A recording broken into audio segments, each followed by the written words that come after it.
Airport থেকে নেমে যখন এখানে আসছি সবাই ছুটে আসছে হলো ডিনার করার জন্য এবং কতক্ষণে রুমে ঢুকবে। এখানকার ওয়েদার আর এনভায়রনমেন্ট এগুলো কিছু দেখার আর কারো সব নেই। আমার পেছনে যে হোটেলটি দেখতে পাচ্ছেন, এখানে বাংলাদেশ দলের নেপালের স্থানীয় সময় বিকেল 3:30টায় চেক ইন করার কথা ছিল, কিন্তু ফ্লাইট ডিলে হওয়ার কারণে সেটা সময় মতো করা যায়নি। হোটেল কর্তৃপক্ষ অপেক্ষা করছিলেন কখন বাংলাদেশ দল আসবে তাদেরকে রিসিভ করবেন, কিন্তু সেই অপেক্ষার প্রহর যেন শেষই হচ্ছিল না। ডিলে হওয়া ফ্লাইট বাংলাদেশ সময় সন্ধ্যা 7টায় নেপালের উদ্দেশ্যে উড়াল দেওয়ার কথা থাকলেও শেষমেশ রাত 8টায় ঢাকা ত্যাগ করে। বিরক্তিকর এক অপ্রত্যাশিত জার্নি শেষে নেপালের স্থানীয় সময় রাত 10:30টায় টিম হোটেলে পৌঁছায় জামাল তোপুরা। ততক্ষণে সবার অবস্থা এতটাই বেহাল, ঘুমে ঢলে পড়ছিল পুরো দল।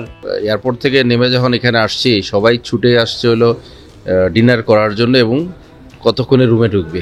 এখানকার ওয়েদার আর এনভায়রনমেন্ট এগুলো কিছু দেখার আর কারো সব নেই।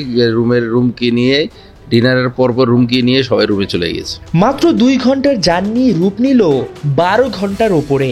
প্রথম দিনের পরিকল্পনা হয়েছে মাটি, কিভাবে কাটিয়ে উঠবে লাল সবুজরা। ওভারঅল যা হওয়ার সেটা তো হয়ে গেছে, এখন এটাকে কিভাবে রিকভারি করা যায় সেটারই আসলে এতক্ষণ ধরে আমাদের ডিনারের পর সবাই বসে প্লেয়ারদেরকে আমরা রুমে চলে যেতে বলেছিলাম, যেন ঘুমটা হয় তাদের পারফেক্ট এবং সকালে যেন ব্রেকফাস্ট করার পরে কীভাবে রিকভারি করা যায় সেটা এখন পর্যন্ত চলমান রয়েছে উপরে। ঢাকা এয়ারপোর্টে লম্বা সময় বসে থাকা জামাল তপুদের মন পড়েছিল ভিয়েতনামে।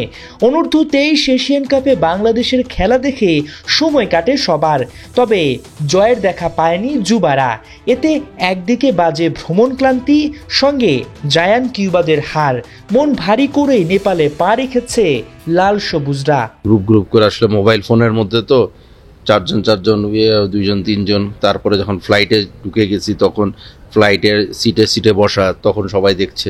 খেলায় মনোযোগ ছিল এবং খেলার যে ধরন দেখতেছিলাম, কখনো মানে মিস হলে বা সেভ হলে আমরা সেটা চাচ্ছিলাম। আমরা কখনোই প্রত্যাশা করি না যে আমাদের যে পর্যায়েরই দল হোক, যেই এজেরই হোক, বাংলাদেশ খেলবে আর বাংলাদেশ পরাজয় বরণ করবে। এই যে আপনাদের ক্লান্তিটা, যদি ভিয়েতনামের বিপক্ষে বাংলাদেশ জিততো তাহলে হয়তো বা এই ক্লান্তিটা দূরে চলে যেত। অবশ্যই একটা জয় অনেক কিছুকে বিলীন করে দেয়। হ্যাঁ, তো সেখানে একটা পরাজয় তার সাথে ক্লান্তি, সেটাকে আরও মনে হয় এমন বোঝার মতন পড়ে গিয়েছে যে আমাদের আসলে এখান থেকে জেতা ছাড়া কোনো বিকল্প কোনো চিন্তা নেই এখন।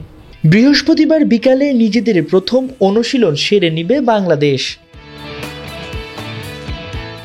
হাসান সজিদ, 71, কাঠমান্ডু, নেপাল।